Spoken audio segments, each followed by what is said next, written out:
Yo, so here's a situation that was recently brought to my attention, and I need help. I need help. I don't get it at all. This is something I've been on outside looking in, that perspective of my homegirls, my friends stuck, trapped in girlfriend jail.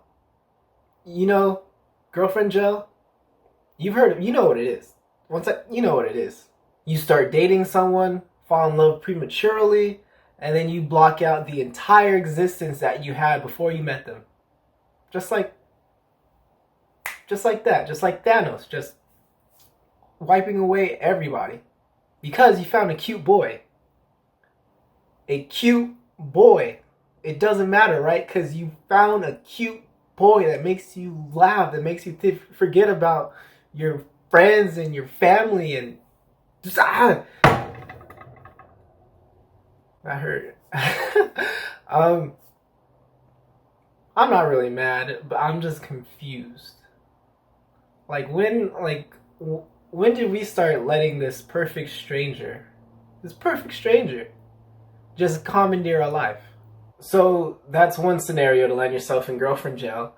The other one is, and it could be better, I guess, you land yourself a toxic boyfriend.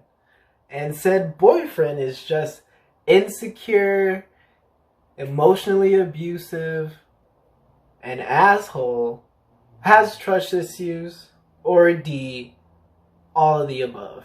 Or would that be E? Doesn't matter. And, this is going to be a formula for you going MIA. And I mean, you're wiped off the face of the planet. You're off social media. You can't join your friends in social gatherings. You can't even take a piss without them wondering where you're at. I'm sure that's happened before. I'm calling you out. And to this, I just ask, how does this random guy, yes, you developed some feelings and whatnot, but how does this person, you probably haven't known longer than a year, cause you to go and uproot your life? Who is this Joe Schmo? How great is he? Dick can't be that good. So let's say it's the first case, and you're just madly in love, right? Sure, yes. Get rid of everybody who's going to stand in your way. Somebody who's capable of actually causing a problem with your relationship.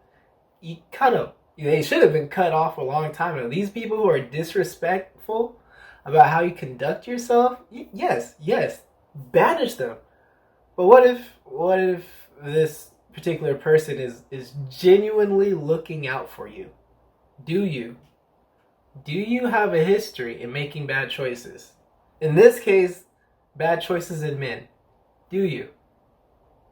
And I mean, like, you always find yourself saying, "Oh, this guy he's different. Turns out he's not really that different than the last guy." Or do you just find yourself jumping in head first in the shallow end into a relationship when you know next to nothing about this Joe Schmo?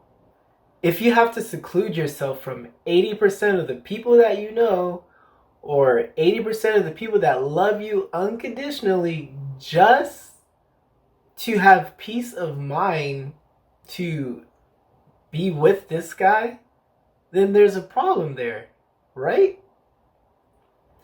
How are you going to push away people who are just looking out for you? Ask yourself, is this the type of guy that I should be dating at the pace that I'm going at? There could be nothing wrong with this guy, right? But should you be barging in and not really get to know this guy? This guy, like, for all you know, infatuation has just taken the wheel. That's it. You don't know if you have an actual curiosity to get to know this person. I bet you are tired of people parenting you. You look like the type. Can't put my finger on it, I just know it. Look, there's going to be risk of things falling apart when you think somebody is in game. But for crying out loud, let's make sure that they're actually in game. Don't move in with a guy that you barely know or you just met. Don't automatically associate sex with love. Don't detach or push away people who genuinely care about you and want the best for you and actually give pretty darn good advice. Ask yourself, and let me know this in the comments below, but ask yourself, when you're in a tight spot and you have no clue how things will turn out, are you really the person that you want to take advice from? And I mean you are in the shit house. You have no clue what to do, and you know if you choose incorrectly, things are going to go to crap really fast. Can you really rely on yourself? You can't even rely on yourself to make up your bed every day, or decide what you want to eat when you just said you were hungry, or even remember your left from your right. To be fair, that last one, I need a second sometimes too.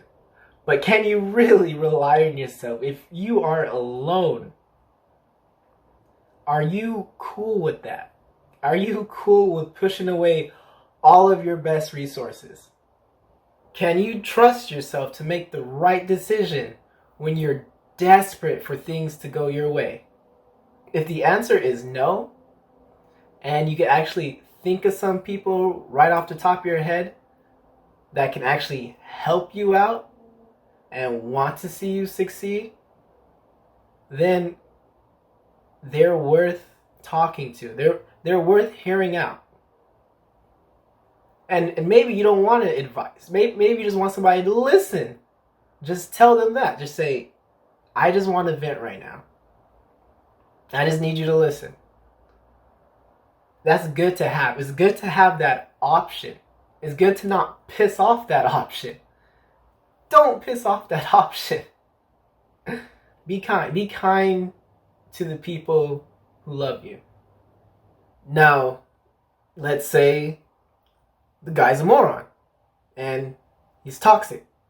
Toxic moron. And you got with him for all the wrong reasons. You gotta bounce. Or maybe he was the sweetest guy at first, and then now he's a completely different guy from when you originally started dating. Or he's just not doing the same things he used to do when you guys originally started dating. I mean, like, dude's lazy. He's lazy now. Gotta bounce.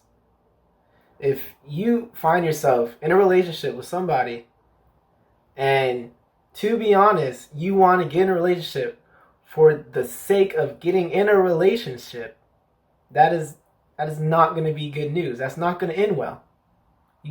You got to go. If he takes and controls and takes, you gotta go. You gotta bounce. Sacrifices need to go both ways. 50-50. It sounds like a fair bargain, right? But some of you ladies are struggling just to break even. Look, at the end of the day, you have to be your number one supporter. You have to. You're gonna be spending the most time with yourself out of anybody else. So tell yourself good things. Get yourself into good situations. Get yourself out of bad ones. No relationship is worth you making most of the sacrifices and getting the very, very least amounts of return. Stop dating Edwins. No, wait. That's not going to get my point across.